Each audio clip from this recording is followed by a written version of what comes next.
bị thiêng lim tê lên nó cũng bây giờ chuan các sản phẩm tu mê các muang chủ muốn là chuan sual và các cần lúc này nó rồng tê sớm cần to nó rồng tê sản phẩm tu nè là cần khen mà đến đàm nô tích sinh lúa cần sa tê chuan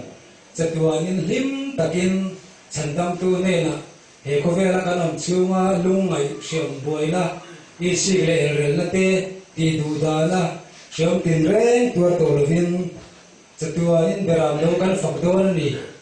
thì để chiếm takin như thế là kim chủ mà là chuan cần mang ngày lung đủ cả cả kan hệ lệ kan chuyển ta cái dùng nè bang là viên và năng yếu lệ saraf thế nè lim lệ lom takin chặt tua in beram đâu kan phật đâu nè